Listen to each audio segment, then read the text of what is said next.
A very happy and a healthy good morning to all. Welcome back to my channel UPSC Aspirants. आप सब कैसे हैं? I hope आप सब अच्छे होंगे और अच्छे से पढ़ रहे होंगे।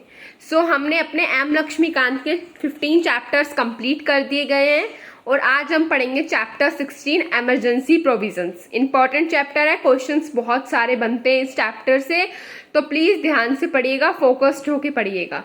Join my Telegram channel for my handwritten notes and अगर आपको कोई भी दिक्कत आती है तो please let me know in my comment section. ठीक है, चलिए स्टार्ट करते हैं अपना चैप्टर 16 इमरजेंसी प्रोविजंस। ये जो है आपका आता है पार्ट 18 के अंदर। कौन से पार्ट के अंदर आता है? 18 के अंदर। आर्टिकल 352 से 360 तक इसके आर्टिकल्स दिए गए हैं। 352 is for national emergency, 356 is for presidential rule and 360 is for financial emergency। अब इसकी नीड क्या है? ताकि हम प्रोटेक्ट कर सके अपनी सॉवरेनिटी को, सिक्योरिटी मिल सके, यूनिटी, इंटीग्रिटी एंड स्टेबिलिटी। ठीक है, तो ये इसकी नीड है। हमें ये तीन चीज इस चैप्टर के अंदर पढ़नी है, नेशनल इमरजेंसी, प्रेसिडेंशियल रूल और फाइनेंशियल इमरजेंसी। ठीक है, चलिए चलते हैं। अब first is your national emergency. अब देखिए नेशनल इमरजेंसी के आपके ग्राउंड क्या क्या है।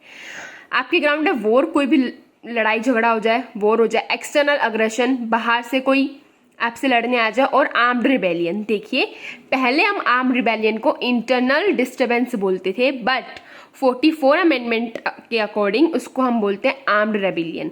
44 अमेंडमेंट एक्ट 1978 ने उसको रिप्लेस कर दिया है, किसको? इंटरनल डिस्टर्बेंस को रिप्लेस कर दिया गया है आर्म्ड रेबिलियन से। ठीक है, और ये दोनों क्या होती है? हमारी एक्सटर्नल इमरजेंसी, बाहर से कोई इमरजेंसी। जैसे अभी हमारे युद्ध की संभावना हो गई थी ना, अगर युद्ध हो जाता तो उसमें नेशनल इमरजेंसी हमारी लग सकती थी, अगर इंडिया पाकिस्तान का युद्ध होता तो।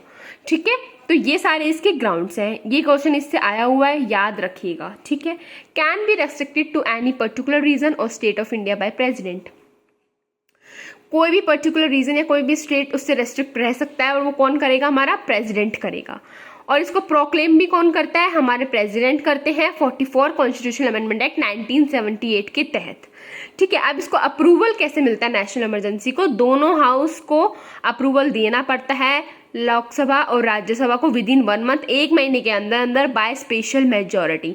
मेजोरिटी आपकी स्पेशल होनी चाहिए। ठीक है, ग्राउंड्स मैंने आपको बता दिए, वॉर, एक्सटर्नल एग्रेशन और आपका आर्म्ड रिबेलियन। ठीक है, अब इसकी ड्यूरेशन कब से कब तक रह सकती है? देखिए इसको आप इंडेफिनेटली एक्सटेंड कर सकते हो, कोई टाइम पीरियड फिक्स नहीं है, इंडेफिनेट टाइम तक ये लग सकता है। बट एक कंडीशन है, आप 6 मंथ एट अ टाइम ही लगेगा, 6 मंथ एट अ टाइम, 6 महीने ही लग सकता है एक बार के अंदर। आपने आज, जैसे आज हमारी तारीख है, आज हमारी तारीख क्या है बच्चों? आज हमारे 16 जुलाई है। मान लो अगर आज हमें नेशनल इमरजेंसी लगानी है तो 1 मंथ कब होगा आपका? 16 अगस्त तक आपको पहले रेजोल्यूशन पास करवाना पड़ेगा। ठीक है, अब मान लो रेजोल्यूशन पास हो गया, आपकी 16 अगस्त से ही क्या लग गई? आपकी नेशनल इमरजेंसी लग गई है। तो जब उसको 6 महीने कंप्लीट होंगे, उसके बाद अगर आपको नेशनल इमरजेंसी दोबारा एक्सटेंड करनी है तो दोबारा आपसे रेजोल्यूशन वही प्रोसेस होकर पास होगा, फिर 6 महीने के लिए लगेगी। तो 6 महीने के करके आप कितने भी लंबे समय तक इसको लगा सकते हैं। ठीक है, अब देखिए अब आता है हमारा रेवोकेशन। रेवोकेशन मतलब ये कब हट सकता है? इसमें लोकसभा और president any time he desires, जब मर्जी है वो हटा सकता है, और लोकसभा में बाय स्पेशल मेजॉरिटी। ठीक है, और ये भी किससे है? हमारे 44 कॉन्स्टिट्यूशनल अमेंडमेंट एक्ट 1978 से है। ठीक है, तो ये थी हमारी क्या? National emergency. और मैं बता दूं नेशनल इमरजेंसी अब तक 3 बार लगी है, अब वो 3 बार कब लगी है वो आप मुझे कमेंट में बताना। ठीक है, चलते हैं हम अपने प्रेसिडेंशियल रूल पे। प्रेसिडेंशियल रूल, राष्ट्रपति शासन कब लगता है?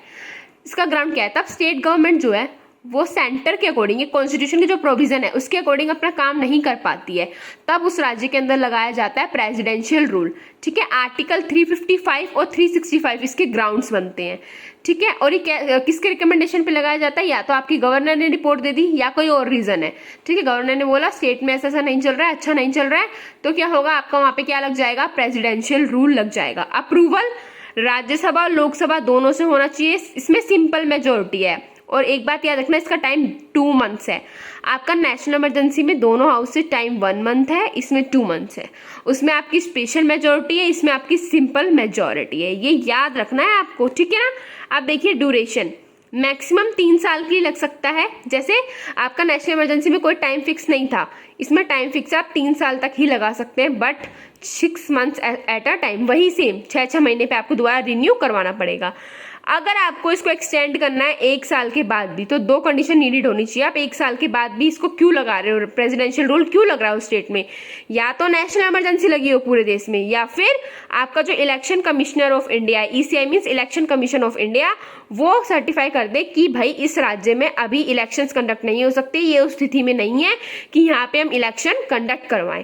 तो ये 2 कारण है, आप इनको 1 साल के बाद भी एक्सटेंड कर सकते हो, बट इनमें से दोनों में से एक कंडीशन होनी नेसेसिटी है ये, ठीक है। अब देखिए इसमें रेवोकेशन कब होता है, प्रेसिडेंट कभी भी हटा सकता है इसको, प्रेसिडेंट की मर्जी है, ठीक है। अब हमारा लास्ट बचता है इसका फाइनेंशियल इमरजेंसी। फाइनेंशियल इमरजेंसी आपको नाम से समझ में आ रही होगी, इसका ग्राउंड क्या है, तब आप फाइनेंशियल इनस्टेबल है, ये भी प्रेसिडेंट ही लगाते हैं इमरजेंसी, ठीक है। आप क्या है, आप समर्थ नहीं है इतने, ठीक है, आपके पास पर्याप्त क्या नहीं है, फाइनेंस नहीं है ना, इशू आ रहा है, तो तब हमारी क्या लगती है, फाइनेंशियल इमरजेंसी लगती है। इसका अप्रूवमेंट कौन देता है, पार्लियामेंट ही देगी with in 2 months. Parliament means Rajya Sabha and Lok Sabha both, और सिंपल मेजोरिटी, सेम अप्रूवल है जो कि आपका प्रेसिडेंशियल रूल में दिया हुआ है, ठीक है। बस आपका नेशनल इमरजेंसी का अलग है। इसका ड्यूरेशन क्या है, ये भी नेशनल इमरजेंसी की तरह इंडेफिनिट टाइम तक लग सकती है, टिल रिवोक्ड बाय प्रेसिडेंट, तब तक प्रेसिडेंट हटा ना दे।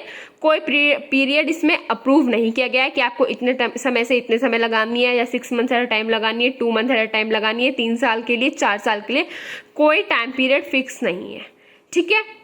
तो this is all about your financial emergency, और आपका चैप्टर होता है कंप्लीट।